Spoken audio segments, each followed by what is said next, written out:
Good afternoon বন্ধুরা, সবাই কেমন আছো? আশা করি সবাই ভালো আছো। আবারও আজকে একটা ছোট্ট মিনি ব্লগ নিয়ে চলে এসেছি। আর এই কদিন ঠিকঠাক করে ভিডিও দিতে পারছি না, অনেক ব্যস্ততার মধ্যে আছি, যার জন্য ঠিকঠাক করে ভিডিও দিতে পারছি না। তো যাই হোক, এখন আমি যাচ্ছিলাম, এটা হলো মায়ের বাড়ি। এটা দুদিন আগের ভিডিও, আজকে দিয়েছি। আর মামাম বসে ওখানে স্টেশনে বসে আমার সঙ্গে কথা বলছিল, আমি বললাম একটু ভিডিও করি। যাই হোক, এবার আমরা নেমে গেছিলাম ক্যানিংয়ে। মা বলেছিল ক্যানিংয়ে যেতে, কারণ ওখান থেকে মার দোকানের কিছু জিনিস নেয়, তার জন্য আমরা গেছিলাম ক্যানিংয়ে। তো মা দাঁড়িয়েছিল স্টেশনের মাথায়। ট্রেনের থেকে নেমেই কি ভিড় ছিল, ভিড়ের মধ্যে ঠিকঠাক করে যেতে পারছিলাম না। যাই হোক, তারপরে মা দাঁড়িয়েছিল মন্দিরের কাছে। ওটা হলো শিব ঠাকুরের মন্দির ছিল স্টেশনের মাথায়, খুব সুন্দর ঠাকুরটা। তো মায়ের হাত ধরে যাচ্ছিল।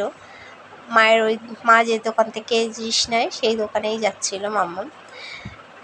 তো যেতে যেতে পাশে একটা মন্দিরে মা তারা, তারপরে বড় বাবা সবাই আছে। তো ওখানে এখানে একটু প্রণাম করে নিলাম। এই যে পাশে, এই দেখো বন্ধুরা, এই যে এখানে বড় বাবা মা তারা মন্দিরটা খুব সুন্দর। তারপরে যাচ্ছিলাম, আর এখানে এই রাস্তাতে কি জল ছিল, বৃষ্টি হয়েছিল, যার জন্য ওখানে অনেকটাই জল ছিল। তো যাচ্ছিলাম মায়ের সঙ্গে কেনাকাটা করতে। এবার আরও কী কিনেছি বন্ধুরা, সেটা আমি পরে একটা ব্লগে তোমাদেরকে জানিয়ে দেবো, কী নিয়েছি, কে দিয়েছে, সব কিছুই তোমাদেরকে বলবো। নেক্সট একটা ব্লগে দেবো। যাই হোক, তবে এই মায়ের সঙ্গে যাচ্ছিলো, মায়ের দোকানটাও প্রায় এসে গেছে কাছাকাছি। এটা হলো ক্যানিং বাজার।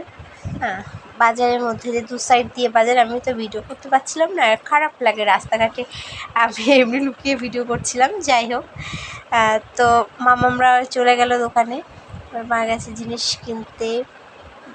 এই দোকান থেকে মা অনেক পাইকারি জিনিস নেয়, কারণ মারও একটা ছোট দোকান আছে। যাই হোক বন্ধুরা, টাটা, সবাই ভালো থেকো, সুস্থ থেকো।